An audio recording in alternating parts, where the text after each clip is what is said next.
Hello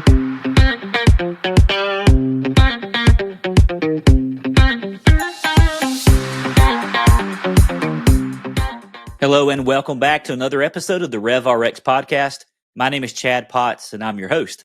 Today I'm so excited for you to meet my new friend, Courtnee Stagner. If you don't know about her, she is a social media influencer. Her and her husband have really taken off as content creators. But one of the things I love about what Courtnee's doing is she's using her platform not for personal gain, but she's using her platform to spread the good news of the gospel. Today, we're going to dive into her testimony. We're going to talk about what happened when a girl that was born and raised in the Bible Belt really didn't understand about Christianity, what it took for her life to turn around, and the difference that Jesus Christ has made in her life today. We're going to dig into the basics of following Jesus. We're going to talk about Bible study. We're going to talk about prayer. We're going to talk about if it's important or not to go to a local church, or can you just do Christianity on your own? We're going to dig into some of those tough things, but you're going to love the authenticity and just how open and honest Courtnee is about her walk and her experience with a God that never left her, that continued to pursue her, and who changed her life and is continuing to do so even today. So without further ado, I introduce to you my friend, Courtnee.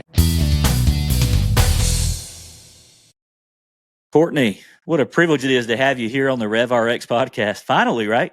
All right. Thank you. We've missed each other back and forth a little bit. And I tell you what, I told you before, this is going to be epic when we get it. Well, and I can't wait for today. I will make sure it's epic. Absolutely. Well, Courtnee, I started following you and your husband, Justin, on social media not long ago. You guys have really taken off. You're influencers. And I just told you how much I appreciate the positive, encouraging messages you guys put out there. You're bringing laughs to people. We need that, man, in a world that's so shaken right now by division and hate and all that. Sometimes it's just refreshing to turn it on and be like, all right, what's Courtnee and Justin doing today? That's all. That is our main goal. As long as we can make people laugh. I get messages all the time saying, you have no idea what your content means to me. And that is why we do it. That's incredible. But I want to give you an opportunity to just tell us, who is Courtnee? How'd you get here today? I know it's kind of a loaded question, but just give us the overview of how did you get to this place to where you have now reached your peak on the RevRx podcast? Well, thank you for having me. I feel very honored. I can't believe I'm actually being asked to be on podcast. That is amazing to me. So it started out, I am a nurse practitioner. I have a husband who has always wanted to do comedy. We would try to go viral so many times, and he just couldn't get his little niche. What would go viral? So one day I was doing Bible study at the kitchen table, and I said something like, somebody is hogging something. And he said, did you just say hogging? And I said, yeah. And he said, you mean hogging? Like they're hogging it? And I said, yeah. He goes, say that again. And he recorded me, and it ended up being uploaded to TikTok, and it took off. Wow. And he said, well, if she can take off, I'm way funnier than she is. So he said, let's kind of do more of a Southern grandpa type of figure. And his grandfather is so funny. And so his character, the Southern grandpa, is kind of built off of that. And so he started getting followers. And of course, people followed me because I would be in the videos. And I said, well, I'm getting all these followers. Why don't I try to target a different demographic? So we did the medical terminology, because me and his best friend Jake are both nurse practitioners, and we would talk medical to each other when we would see each other. And he would like, oh yeah, I know what that means. And so he said, let's kind of do that. Let's do medical terms, but let me do the comedy thing. And he said, and we can just have like more of a couples medical, kind of get that demographic. And so we did that, and I had no idea it would take off the way that it did. We haven't done one in a while, but we've had a lot going on, but people have just been asking. So we're going to have to put some out there soon. Well, that's kind of where we are. As a pharmacist, I have a request, right? Do you take Sure, requests? yes, anything. Let's do some drug names, right? Because I feel like drug names are just like people put a bunch of letters together and try to make it as hard as possible. So we'll be looking for the next one to come out. That's where I started following you guys. I guess the algorithm, with me being a pharmacist, popped up like, hey, medical terminology, and I just fell out laughing the first time I saw it. Because if you guys hadn't seen it, and we'll put some links up, but she holds up a card, and it has a medical term, and it's something crazy, hard to pronounce, something very technical, and Justin will like say it in his Southern way. For the record, Courtnee's in Alabama, right? Roll And Tide. yeah, okay, yeah. Could have done without that. I'll edit that part out. And I'm in Georgia next door. Go Dogs! But y'all won this year, so I can't say a whole lot. But I love that. And him guessing the meaning of that medical term, because let's face it, some of those are just hilarious. There, And I that's don't where know I how they first come found up with you the guys. names. I don't either. But hey, maybe a drug one's in your future. That'd be cool. We have gotten requests. We'll have to do it. I'll make sure that's our next one. Love it. What I really liked about you is I followed your content and all of this, but then you begin to post more about your faith. And so that's, it's kind of where my worlds meet. I'm a pastor and I'm a pharmacist. That really, hey, the algorithm actually worked there, because that's really the kind of stuff I want to see. Mm-hmm. And that immediately kind of drew me to the Stagners, because I'm like, hey, man, look, she's sharing about her faith. She's sharing about turning her life around. She's talking about turning her life over to the Lord, always posting encouraging, positive Christian messages out there.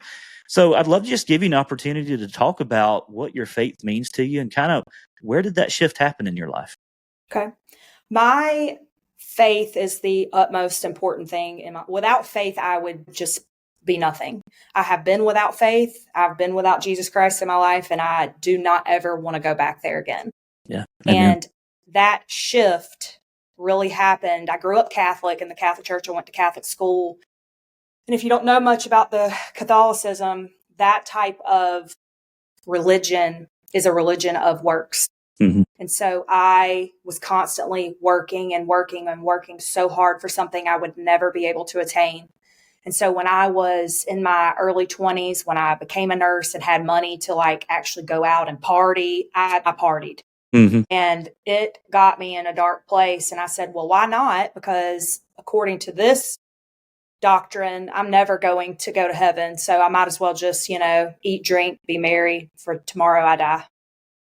So I had, I got into some really dark, my drinking or whatever, it got really bad when I was in my 20s. And that's kind of where it carried over, because especially being a nurse, it's especially critical care, you see some really dark stuff. And it's that was just my coping mechanism. My dad died about that time. Now, again, I was by myself, bad relationships, got in a really dark spot. I knew there was a God, but I wanted so badly for there not to be, because I knew what I was doing was not right. I was not living, and it just followed me, that conviction. And I just was like, oh God, just go away, please. Yeah, leave me alone. Right? I'm feeling so bad about this. Got married, still was not saved. I claimed to be, because I wasn't as bad as I was. Got saved when I married Justin and met his grandfather. His grandfather was one of the best Christian men I've ever met. And he finally got an opening one day, because I started going back to the Catholic Church, because we had a child at this point. And I was like, I want my child to be raised into a household of faith. Catholic. I just went over there and I was like, I have a void in me. I go to church, I say these prayers, and it's like I don't feel any closer to God. And he said, well, that's not how you get closer to God. He said, now I have an opportunity to talk to you. Are you open to this conversation? And he shared the gospel with me. He was like, please come to church with me. And it's a house church. All of these people from Mississippi to Florida meet in this little house, my pastor's house, because they all came from different churches and they all came from different doctrines, and they could not find a home. And this was their home. So he's like, come to my church and let's just see what you think about it. Mm-hmm. He was like, my pastor is so good. So I went, and it was like, he was talking. I mean, it was like Mandarin Chinese. I was like, what are you talking about? And it was just plain gospel. Yeah. Plain gospel. And I was just like, I don't understand any of this. Just so foreign. So yeah. It was so foreign. I had never heard of being saved. I had never heard of salvation. I was like, you've got to go to confession. You've got to do this, got to do that. And I was like, what he's saying doesn't make sense in my head. It's too easy. That just means I can sin all I want. If Jesus died for me, it just means I can just go on living how I've been living. And he was like, no. He was like, just pray about it. And I'm continuing to pray just keep coming. One day, I had stopped going for a while, and then all of a sudden it was like a light came on. I went back, and every single thing made sense to me.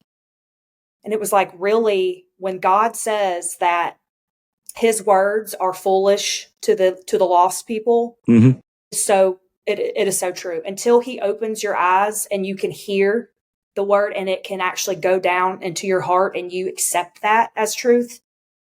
It is, I mean, I experience for myself. I understand. I feel very bad for the people who are not saved, because what I'm saying to you, I'm sharing, it doesn't make sense because I've been in your shoes. They are understanding exactly what they are capable of understanding. Until God opens their eyes, they are never going to understand. And then once I was hardcore, and it's like when you first get saved, you want everybody to be saved. So you just gospel, just aggravating people to death about it. And my family, still being Catholic, are like, okay, we can't deal with you anymore. And so I talked to my pastor, and he was like, just reel it in a little bit. He was like, all you can do is plant a seed and let God water it. And if it's meant to come about, that's what's going to happen. And so finally, I just got to where I just let my light show. And my friends and my family, you're different. And it makes me feel so good when people look at me and look at my life now. When they change the way they talk around me, they don't share the same things. I'm like, something has happened in my life that shows that I'm not about that anymore. And that is the biggest compliment, honestly. You could say you miss the old me, but that old me was headed straight to hell.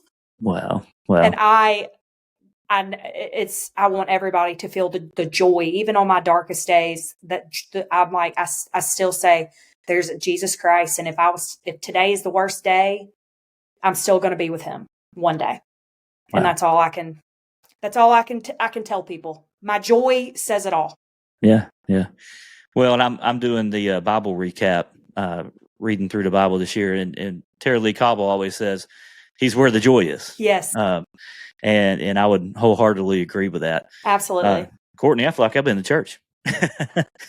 Man, that was, I love hearing your testimony, because what you've described is the power of the gospel. Yes. To take us from where we are, which is this feeling, and I relate so much to every bit of your story, because the circumstances were different and the areas of life were different, but it's very similar.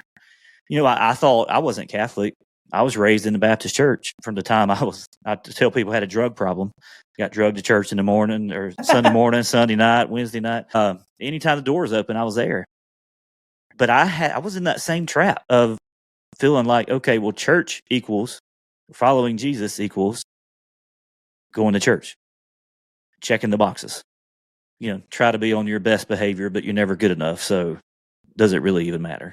Right. And that's where I found myself as a young adult, just graduated from pharmacy school. I had the job that I wanted. I had the new car. I had the house. I had the girl. I had all the, the white picket fence, all the things that the world tells us we need to be happy. But something was missing inside of me. And I love how you went to your pastor and you said, there's this void in me. And I'd like to kind of sit there a minute, because I think there's something really powerful to that. What does that look like to have that void, but then try to fill it with all these other things? I know I did that. And you described you did that too. It's just temporary pleasure. I would fill it with things and people and bad relationships over and over again. I felt like I needed people, and that person I needed was so far away because I was not accepting of him. That person is Jesus. But all these things, and it was like, yeah, I could, go party, have fun. I have a really bad habit. Even now, I find my fulfillment in education. I have to have degrees. Yeah. And I have to sit back and think, am I doing this for my self-satisfaction, feeling like I have to make myself valuable in this way, or am I doing it because I want to better something else? And I have to really talk about it, because otherwise I get very prideful and think that that's why I'm here on this earth, is to get all these high accolades. But that void is just temporary. All these things, it's like the next day you wake up and you're like, okay, and then what? And then what? And it's like there's an end to these things. With Christ, there's no end. It's like every day you're being sanctified. You should be getting closer and closer. And I have my bad days. Lord knows I do. We all do. Yep. But I just feel like my love for him grows even more every single day. And Wow. that's what I love. And that's the thing, for the listeners out there, you may be trying to fill that void with, like you said, success. I see a lot of men in particular.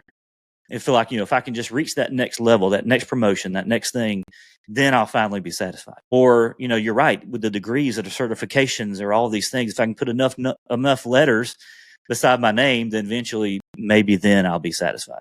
Mm-hmm. Or, if I can just get the latest, if I can just get that new car or that bigger house, or, we always feel like satisfaction and fulfillment is just on the other side of something that we're chasing. Yep. But the truth is Absolutely. that unless we find our satisfaction, say that again, when George is coming out, my satisfaction and fulfillment in Jesus, then we're always going to be disappointed. And I found that too, man. I had my college days when I was a commuter for undergrad. you only get into so much when you're living at home and commuting. But the first time I went off to college, I had those times where I'm like, hey, nobody's watching me. Nobody is checking on me to see what I'm doing. So, I'm going to do what I want to do. Mm-hmm. And that's that real moment of rebellion that I think everybody hits. But sometimes that sticks with us, doesn't it? Yeah. I do not. I have a lot of regrets for the people that I've hurt. Yeah. And I've tried since I have gone through as many contacts as I can still reach those people. I'm like, I'm not that same person anymore. I'm so sorry for hurting you. I understand how you would feel, and I'm so sorry. Mm-hmm. But I do not regret the experience, because that experience led me to being saved, to want to be saved. Yeah. You have to, sometimes you have to want to be saved sometimes. Yeah. However, God will pluck somebody out just randomly. I've seen it happen too. That's right. That's right. And, and I think back, and a lot of times, it's not like confession hour, but I'm just going to say it because I think somebody out there can probably relate. I was doing a lot of things I had no business doing, but yet calling myself a Christian. And, I think back to like, what kind of example was I setting? Presenting myself as this person that follows Christ, but yet really, I just went to church, if that makes sense. I went to church, but I still lived my life the way I wanted to live it. And it wasn't until I reached that point. Sometimes we just got to get fed up, don't we? Yeah. We've got to be fed up of how we're living. We just have to reach some people call it the end of us. I've tried to do it my way. I've tried everything that I can, and I can't do it anymore. And that was kind of my moment of surrender, where I said, God, I can't do this on my own anymore. I don't know what else to do. And I felt this whisper to my heart, you don't have to do it by yourself. I'm here to help you. Man, what would we do without him? And what did we do without him? Stuff. Horrible stuff. When you finally surrender and say, I can't do it anymore, God's finally like, okay, thank you for realizing it. I've been trying to pull you in, and you just kind of go the other way. I don't know if you've ever watched the Chosen series. Have you ever watched that? The fish at the beginning where they turn colors and go the other way. That is such an amazing picture of just the world. And then, it literally is like a fish. But the day that my eyes were opened, I can't tell you the day. It was like over a year period, but finally the day that it clicked, I was like, I get it now. Like this does seem so much easier than what I was doing. But people that think, I was thinking, what you're saying, if the gospel's true, then I can go continue living my life the way I want to, and I'll just be forgiven. But being in Christ makes you want to change your life, because you want to bring other people by your example into the body. And so, yeah, 100%. And we talk about it, I know, a lot with the group of people that I pastor. And what we say is this: if you're living for Christ, you're going to look different than this world. And that was my thing, was I just didn't look different than the world. I was claiming the name of Christ, but my lifestyle looked no different. Mm-hmm. I'm embarrassed for the words that I used when I was frustrated at work. You know how it is in healthcare. Some people just assume cuss you out and then smile at you. Absolutely. And I would let that get, I would just, when I was first married to my wife, she would say, I can tell it's your weekend coming up to work. I would work every other weekend. And I would say, how's that? She said, because of the way that you're acting. Like I'd just get on edge. And, I'm embarrassed of a lot of that. Mm-hmm. But I kind of needed to go through that in order to get fed up with it, so that my eyes could be open to see God for what he is. And he is a he is a difference maker. He's a miracle worker in our hearts. And there's absolutely nothing we can do to save ourselves. We need him to do every bit of it. And your story so beautifully illustrates that. And then, you talked about, I'm interested in the house church thing because that's very, very fascinating to me. I've looked a lot into stuff like that too. Mm-hmm. Tell us a little bit about how that works and how that looks, because that's a little different model of doing church. But, that kind of reminds me of the first church in Acts, right? They were meeting in homes and that kind of thing. Yep. The name of he actually does streaming. His name is Troy Clemens, if anybody's interested. But it's... Put a plug in for Grandpa. Yeah. But it's called the Berean Bible Church. And we're supposed to be like the Bereans who went and studied the word and didn't take anybody's, spoken word as truth. They went through the scriptures. But my pastor actually grew up Catholic as well in Mississippi. Interesting. He became a Baptist preacher. And when he got saved, he started preaching the gospel. And his co-pastor did not like that because it was people were complaining that they felt like they were sinners. So they kicked him out of the church because they were losing money. So he started his own church, and then slowly but surely he'd go to like Bible conferences, and it just really became like word of mouth. Mm-hmm. And I started going. My husband goes with me because of me, obviously. His grandparents went. There's, just all walks of life. They all met through word of mouth. These people, you need to come here. You're not, they would just talk about how unhappy they were because there's a lot of motivational speaking buildings on Sundays. Yes. Where it is a gospel-less sermon. That is one thing that I love about my church is that every single Sunday, we have Wednesday night too, he draws a timeline and the cross is in the center of the whiteboard. Everything leads back to the cross as it should. And so the gospel is the center of the message. And so he actually had to buy another house because our congregation got so big. That's a good problem to have. Right. And so now we've got actual duties in our little, we've got a secretary, a treasurer, we've got all these elders. We've got people appointed as elders now. Yeah, and cool.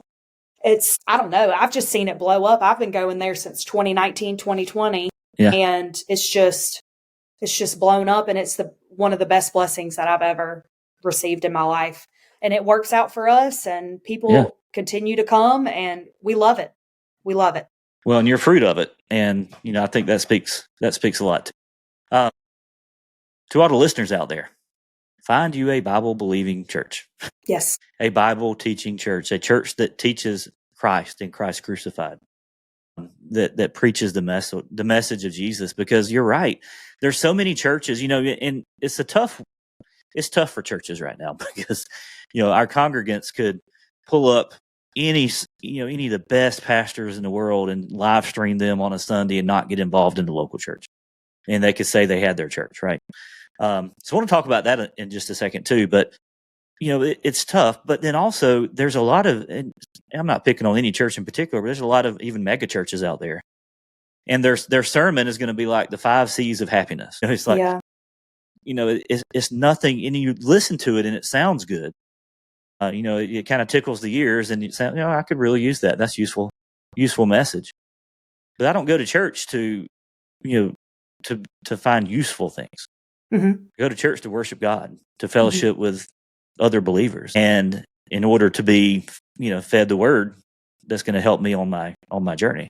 It's going to help me grow. Those are the reasons we go to church, not so we can find something useful that's going to, it's going to help us like a self-help thing. Mm-hmm. What difference has attending a Bible-based gospel preaching church made in your life as you've made this transition to not following Jesus to following Jesus? I guess what I'm asking is, what difference does a church make? Or do you believe that you can just get everything you need from the TV and just cut it off and you've been to church? Now, I'm not saying that I have never live streamed my pastor. Well, yeah, right. However. Yeah. But as a general rule, yeah. God tells us do not forsake fellowshipping together, the meeting together, which is one of the reasons why my pastor during COVID, when they were saying you couldn't meet, he said, I will listen to the government until it goes against God's word. And this is not equaling up. So we're going to continue to meet. He can shut us down. John MacArthur did the same thing and they threatened to turn his water off. Yep. But that God will reward you for listening to him. And I went to a lot of churches. I started going to mega churches and listening to their sermons and things. And I felt so good about myself. And I always say, when you feel so good about yourself when you leave a church, you probably didn't hear the gospel. Yeah. I want to feel about this big. Yep. Actually, this big so that probably God too much. can look this big, right? Right. I want to feel less about myself and more about God every time I leave. Well, that's good. Yeah. And I know that and I have people, I'm just there for the praise and worship music. And half of the time it's man-centered. All the new age stuff is man-centered songs. That's why I love My Church Sings the Old Hymns that is focused on the gospel. And it's just sad because people are thinking that they're getting what they need and they're following Jesus. And I'm like, but you're not following the gospel.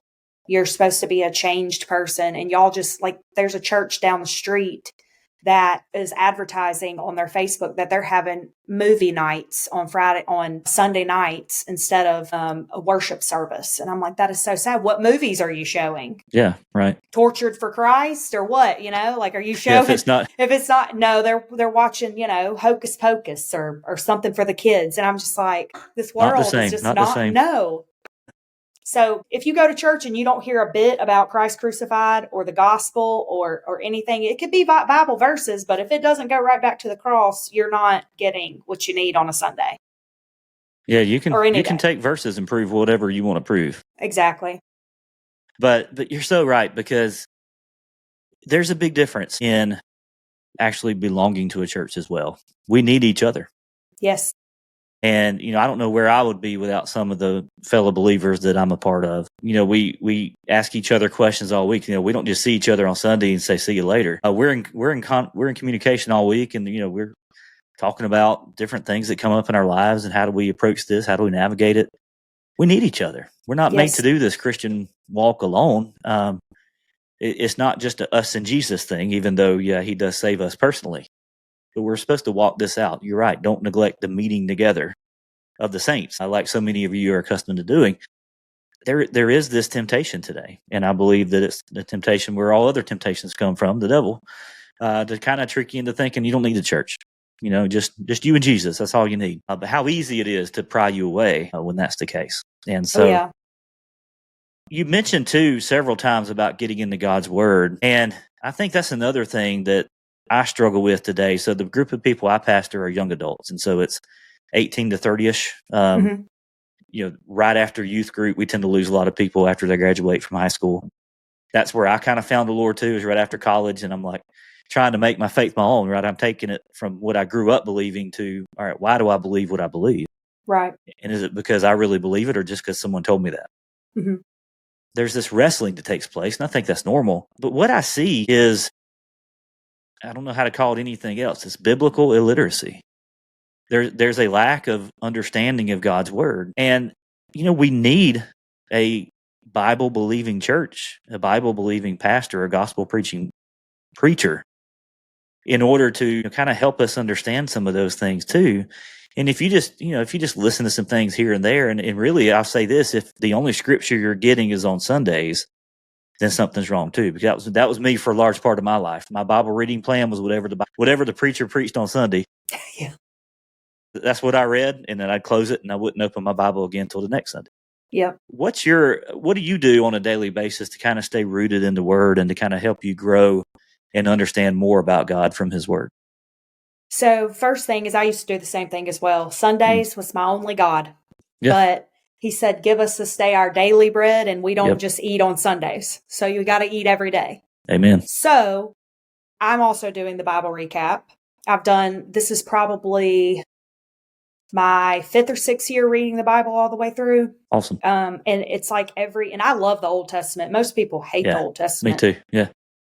I love the Old Testament because once you see the truth in it, every single page bleeds. You see Jesus on every single page. And I have a Bible channel. And because I fell off, during my beginning, I started a sobriety journey this year I was actually, I don't know if anybody listening is familiar with the Floribama on Orange Beach. Mm-hmm. It's on the Florida-Alabama line. It's a bar. Mm-hmm. But they have beach church, like church on the water on Easter Sundays. And we were at the beach, and I had just, I was a Christian. I was saved, but I still drank and indulged and did all these things. And I just felt so bad. And something that pastor said that Sunday, just, you hear it from the same person over and over again. It's just like a broken record, but it took somebody else saying, you're replacing Jesus with other things in your life, and whether that be drinking or gambling or whatever. And I was like, I am. And so I have not drank since Easter. Well, the day before Easter Sunday this year. Awesome. And I said, my accountability, my reading the Bible was kind of on the back burner. And so I made a vow that I was going to do better. And so I started a Bible channel on my own Instagram. Anybody could join. And so we just have those readings, and I kind of do like, it was videos, and now I kind of do like a voice note about the main points. I have a commentary. I think it was a Matthew Henry commentary I use. And then I have the Tara-Leigh Cobble's commentary from Bible Recap, kind of put them together. And that's a good combination. I love that. You got Matthew Henry old school, then you got Tara-Leigh Cobble modern, and you put them together, man, you can't go wrong with that. And I will sometimes there are not opposing, but different views about certain things. I will say both of them whenever I'm doing a commentary. And then I will say, but according to this past scripture, I believe my opinion is that it means this. However, if you have a different opinion, let me know. I always tell them, just like Tara-Leigh Cobble says, don't scream where the Bible whispers. Don't try to make a doctrine out of something when if God wanted us to know, it would be laid out. Just like his law, if it was that important to our walk with him or for our salvation or whatever, he's going to make it very clear to us. It's not going to be vague. And so that's what I try to tell people. And that's where a lot of these silly doctrines come out of, is people are taking a verse out of context, random, and running with it. Absolutely. And that's the thing I mentioned earlier. You can take a verse and make it say whatever you want to. You can search for proof texts and you can find them, but that's not what the whole context is saying. And that's what I love about reading the whole Bible. For much of my life, it was bits and pieces. And I'll tell you this, Courtnee, like I was probably in my 30s before I could start putting big things together. Like, how did the Israelites end up in Egypt? Well, it's the whole David thing, the whole Joseph thing, right? Yep. And so it wasn't until, I was later in life, 10 years ago maybe, when I finally began to put those things together, that other people who read the whole Bible got a lot earlier. But because I only read it in bits and pieces, it wasn't there for me. Right. And the whole Bible becomes so much more real when you start seeing the entire story. And you're right. All those Old Testament books, all of them point to Jesus. And if you read it with that lens, I'm convinced you'll see the Old Testament in a whole new way. I'm with you. I love the Old Testament. Used to, when I first started preaching, I would preach mostly on the New Testament. But here lately, Old Testament's so much more rich. When you see it through the lens of what's it saying about Jesus, how is it pointing us to Jesus? My favorite story is Elijah and the prophets of Baal, where he was mocking their gods, and he was like, "Maybe he's asleep. Maybe you should yell a little louder. Wake him up. Like, wake him up." The Bible, the prophets had a sense of humor as well. Right. You can find all kinds of comedy through there because you just start laughing. You're like, "Yeah, absolutely, this is hilarious." And Jesus did too. And that's something I've discovered in later years too, was his humanity and his sense of humor. There's just ways he could have done things differently, but he chose to do them the way that he did, almost with a sense of humor. And so I just want to encourage you out there, hey, if you want to know God, know his word. If you're having trouble understanding who is God, what's he about, we're called to love the Lord. And part of loving the Lord is loving his word. I saw a quote right before I jumped on here on social media somewhere that said, you can't love Jesus without loving the word of Jesus, or the words of Jesus. And I'm like, yeah, that's true. And it's one of those things too, where the more you do something, the more you want to do it. Yes. I found that to be true in my life, because there's been ebbs and flows where, can we just be honest and say, I don't always feel like reading my Bible. There's days where I'm just like, I'd rather just go ahead and get this other thing over with, and I'll do that later. But you get out of the habit really easily. The less you do something, the less you want to do it. But the more you read the Bible, the more you'll want to read the Bible. the more it starts to come alive to you, the more you begin to understand. And there's no greater feeling than knowing that you're reading the words of God, and through his Holy Spirit, he's speaking to you exactly where you are. I love it. And you can't get enough of it. And the same thing with prayer. If you struggle with prayer, and we hadn't gotten into this much, but pray. Yeah. Like, you want to get good at praying? Pray. Want to practice praying? Pray. That's how you get better. You just pray. The more you do it, the more comfortable you get, and the more you want to do it. And the opposite is also true. The less you do it, the less you want to. So you want to change some patterns. If you want to start growing closer to God, then just start doing the work. We're not saved by works. We're not saved by anything that we do, but those are some responsibilities we have as believers to stay connected to God.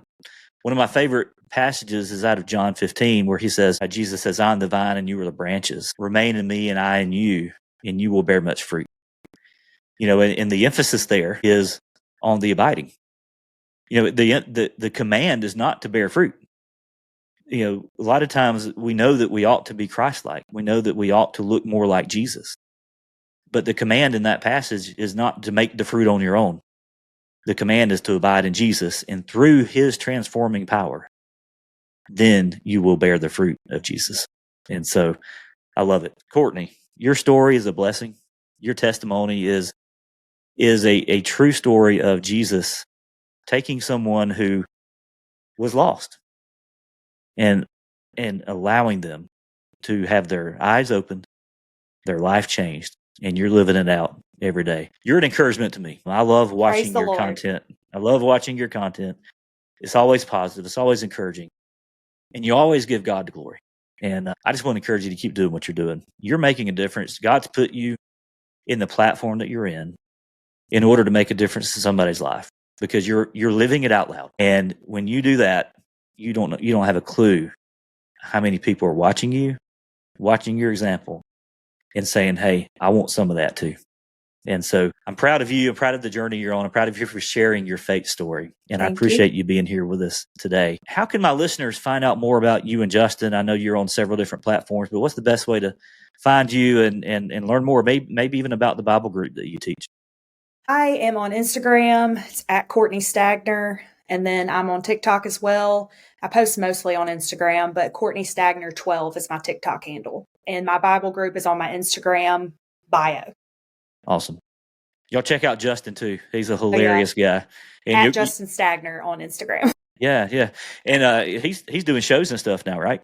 Yep. He's on tour. His next show is in Naples, Florida, I believe. So this next week sometime, but he is hitting it and getting it. He is on the road all the time. And, are you with him a lot, or are you? I'm not a traveler. I stay at home, but I am going. I will be at the San Diego show because I've never been all the way to the West Coast. So I'm going with him for that. I'll be looking at y'all's calendars. If you get close to Middle Georgia, I'll be there. I'm sure we will. Yeah. Awesome, Courtnee. Bless you. Bless your family. Excited about you and the little one to come. Thank you. Look forward to staying connected. Thank you. Thank you for listening to the RevRx podcast. We hope you enjoyed what you heard today, and if so, we'd love it if you would hit that subscribe button so that you'll never miss a new episode from us. Also, feel free to leave us reviews and comments, as we'd love to hear from you. Be blessed and be the very best you.